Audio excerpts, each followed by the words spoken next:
to Invest Insights. I'm Abby Maloney. I'm joined today by Chris Greene, the managing partner of the Atlanta office from McGuireWoods. Thank you so much for being here today, Chris. Hey, pleasure to be here, Abby. Well, let's begin. You're quite involved in community give back programs and initiatives. How does this community work help shape your vision and leadership style for the firm? And why do you think it's important for lawyers to continue to stay community minded?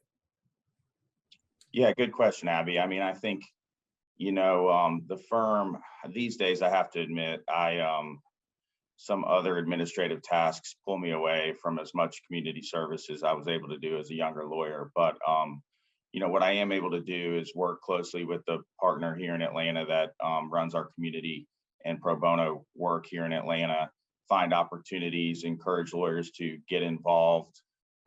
As you know, likely know, for years it's been a big emphasis in the legal world of just getting involved, giving back to the community, helping those in the community. I mean, a stronger community from the ground up means strong strength for everyone. So, we participate in various programs here in Atlanta, the Atlanta Volunteer Lawyers Foundation, the Pro Bono Partnership of Atlanta, the Georgia Asylum and Immigration Network.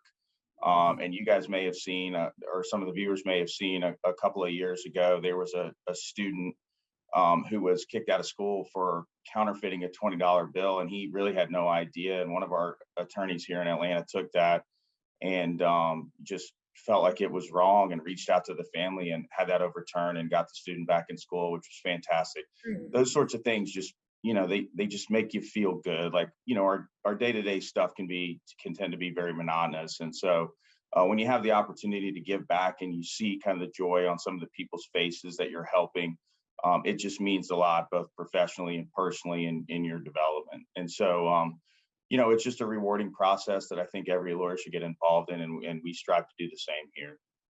Chris, as you know, healthcare and life sciences are essential industries of Atlanta's booming economy, particularly after the pandemic.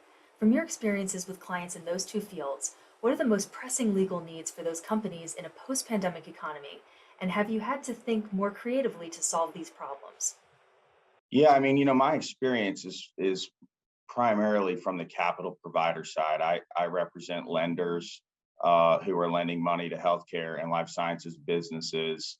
But I get to see a lot of different angles when I'm involved in those transactions. And, the biggest thing that I see is that both in the healthcare and life sciences industries, navigating the ever changing and ever growing regulatory environment is very challenging, right? And so it's, you really got to rely on your third party service providers to help you. You couldn't hire enough people to keep up with everything that's going on. We've got people in DC that on our consulting side that monitor the day-to-day bills that are being proposed and passed in Congress. And then, of course, we're looking at in each transaction we do a lot of the regulatory, aspects of a business to make sure things are in line and that there are no hidden risks, et cetera. I think these companies face a lot of challenges these days, particularly as we come out of this pandemic. There's a growing, need to focus on data security and data breaches.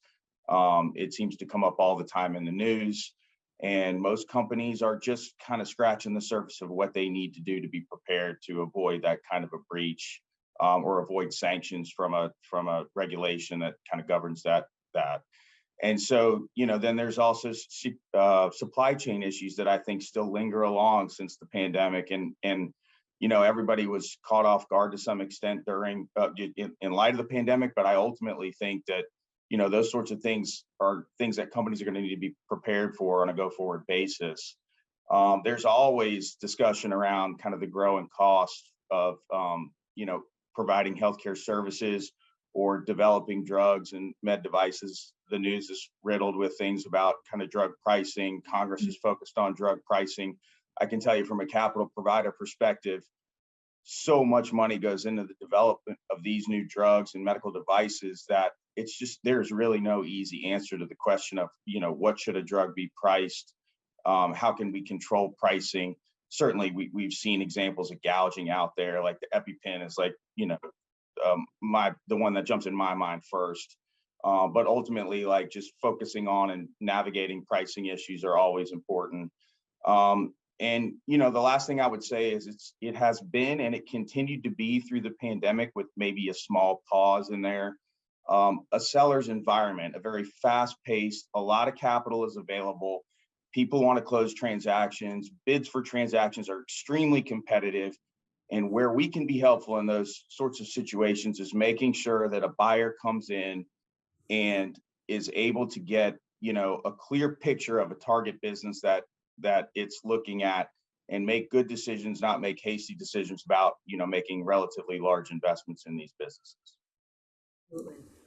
State-of-the-art tools like artificial intelligence are now essential components in the operations of businesses in the professional service sector. In what innovative ways is McGuire Woods leveraging technology to provide a better, more comprehensive service for clients? Yeah, and I'll let me just say at the outset here, I am no expert in technology, but I can tell you that I see every day the way that some of our technology investments are benefiting my practice in the way that I do things. We have programs that can take a loan document or a purchase and sale agreement and basically scrub that agreement to find any type of clause that you may be looking for, so that you can find things. If you're looking to see what the market terms are for something in particular, you can scrub a considerable amount of documents in a very short period of time and get your answers. It's, the program's designed to find um, just all kinds of variations of the same clause, so that you really get a very nice picture at the end of the day.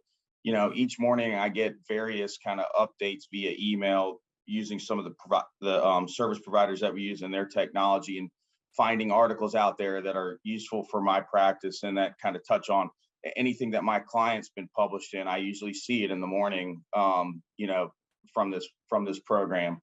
We've got, budgeting software and things like that that are very useful when our clients are ultimately looking to kind of have a better picture and understand what the cost of a particular transaction might be, or maybe even a litigation. That's not my area, but we can take the budgeting software, we can look at so many prior transactions, and it sort of spits out what this transaction might look like from a cost perspective, which a lot of in-house counsel value a lot. And we've got other tools. We've got, for my business, I run a senior secured lending practice, and so it's very important to know if there are liens filed, and they're very handy new software programs that will basically scour kind of filings that hit any jurisdiction, and come back to you. Now, I don't know if all that's artificial intelligence, but it's certainly very helpful. And I've heard stories about programs that can take a contract and identify whether certain deviations have been made and spit out a recommendation to an in-house lawyer, for example, that contract's not suitable to have signed. I think that would be more useful in a practice where you're negotiating hundreds and hundreds of kind of smaller contracts. I think it would be more difficult in the dynamic transactions that we often see kind of in the middle and upper middle market, but still incredible technology. I mean, it kind of makes me worry that, I don't know if you saw the movie Minority Report many years ago. I don't know how old I was when that came out, but yeah, I think in that one, Tom Cruise was arrested for a crime he hadn't yet committed. So I get a little nervous about artificial intelligence from time to time, but it's certainly a useful tool, and I'm sure it's going to continue to change. And Chris, as we round out our discussion today, how would you define creativity, and what does that look like for McGuire Woods and the industry moving forward? You know, as a partner in a law firm, I think about creativity like this. I think about creativity as being, able to find solutions for your clients that are both cost effective and efficient, in helping them conduct their business. There's always pressure in the legal industry and other service industries as well. Rising costs to do business. Nobody likes to pay third-party service providers. It's a cost center. You've really got to be able to demonstrate your value. So being creative is how you're demonstrating your value.